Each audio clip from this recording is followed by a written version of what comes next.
All right, hey guys, OFD checking in here, and tonight I'm going to be bringing you a watch from South Carolina. This watch actually comes from Traveler's Rest, South Carolina, and my friend @TechWriter over there, you can see his handle on Instagram.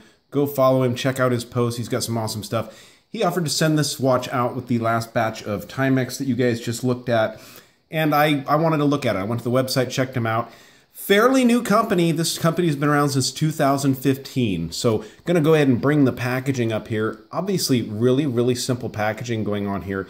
H Goose, South Carolina. H stands for Harris. The guy's name that started the company, his name is Harris Quinn. Grew up enjoying the outdoors in South Carolina.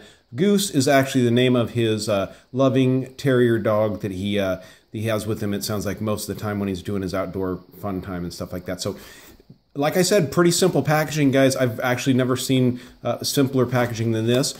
One of the cool things, I actually love these little bags when I travel. I just got done traveling for work this week, and I actually carry my watches in my suitcase in bags like this. They're usually like sunglass bags and stuff, but love that idea. So simple packaging, and this is a pretty simple but very nice field watch here.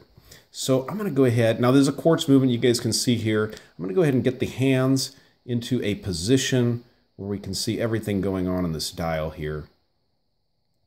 And as I'm doing that, you guys can see just by looking at this, this watch has a very traditional, field style dial on it. You have the 12 o'clock Arabic numerals there on the outside track. And on the inside track, you do have that 24-hour track. Kind of very field watch, militaristic and stuff like that. Quartz watch, this watch is running a RONDA, and they're calling it a gold-plated RONDA normtech. Now, I'm not exactly sure what that means. I don't know if that's a 715, if it's a 515 or anything like that. And on the website, they don't get into a whole lot of detail on that. But, you know, pretty. I mean, it's a good movement. These little Swiss movements are a good movement. But I will get it up here, and you guys can see before anyone makes a comment. Now, right now, it seems to be hitting the indices. Maybe it does. Does it hit the indices pretty good? Yeah, but like any quartz, there it goes. See, it starts getting off, and this is very common. Now, you guys, for me, I've had to kind of get over this with quartz watches, and it's just something I just kind of get past, because it's very rare to find a Swiss or even a Japanese quartz watch that nails the marks perfectly. One of the only ones I have actually in my set that's almost perfect is my Casio MDV 106 Duro. Anyways, guys, talking about the H Goose, very traditional style here, but some really cool specs going on. Now, this watch is available in 39 or 35 millimeter. This is the 39 millimeter version. So you've got 39 from case side to case side, not including the crown guards or the crown itself. You're looking at 48 lug to lug. And here's the coolest part, guys. This watch is 8.3 millimeters thick. So it's like super thin. It just kind of disappears on your wrist as you're wearing it. And I will get a wrist shot of this watch and try to get you a little lume shot. I'm going to do an indoor lume shot because the light is fading outside, but nice kind of baton style hands on here. They are full of lume, and there's lume here at the 12, 3, 6, and 9 mark. So this watch is the Saluda, is the name of the actual watch here. 316L stainless steel, drilled lugs. This appears to be like a bead blasted case. It's not brushed, it's a bead blasted. This does employ a flat sapphire crystal on it too.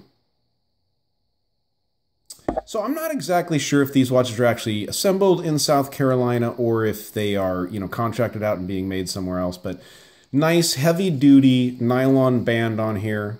Nothing too fancy. It does have the good feel to it of a heavy-duty strap. And let's go ahead and get a shot of the case back here for you guys. Now on the back there, you guys can see up the top, the H Goose, Traveler's Rest, South Carolina, water resistant to 5 atmospheres or 50 meters. Pretty standard on a lot of field watches these days. Sapphire Crystal, stainless steel case, all 316L steel. And then on the back here, that's a picture of Goose. That's a picture of the dog, the terrier. So that's kind of cool.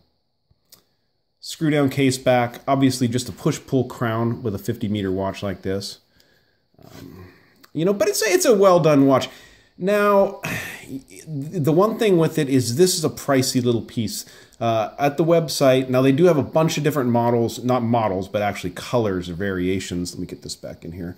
But color variations and stuff like that. But this watch is running a retail price of $250. So it isn't a cheap watch, but I think being that it's like the 8.3 millimeters thick, it is built, or, you know, it's an American company. You can kind of back them in that. South Carolina, if you're from that area. And it's a really good looking field watch. So let me pause this here and I'll get it on my wrist and we can take a look at it. All right, guys, so there, I have a 7-inch wrist. And so there's this Saluda on my 7-inch wrist. I mean, look at how thin it is. I mean, it really just kind of disappears on the wrist and there's hardly any weight at all to it.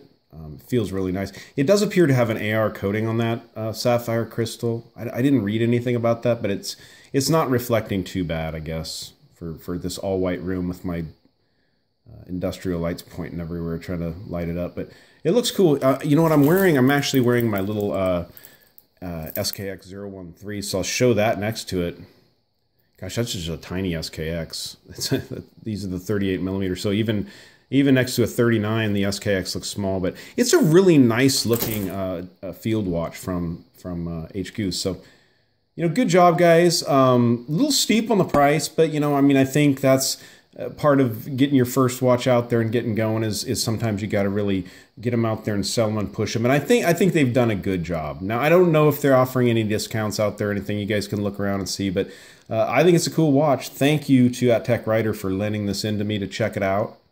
I do enjoy the watch. I'll go ahead and pause it here and we'll get a quick loom shot. Let me kill the lights. All right, guys, so let's go ahead and get my big drill light on here. Fire this up. This is, by the way, I didn't mention it. This is BGW9 loom, so it's really good loom. And that it will last you all night once it gets a good charge on it. Of course, sunlight gives it a better charge, but this will give you an idea. So yeah, you can see the pips down there. You know, the 6 o'clock, the 3 o'clock, the 9 o'clock, 12 o'clock, and the hands. Very bright, nice loom. So, cool little watch from Goose, guys. We'll go out with the loom shot here. If you guys like the video, give me a thumbs up down there at the bottom. If you've not subscribed to the OFD channel, please do. Please do. Thanks, guys.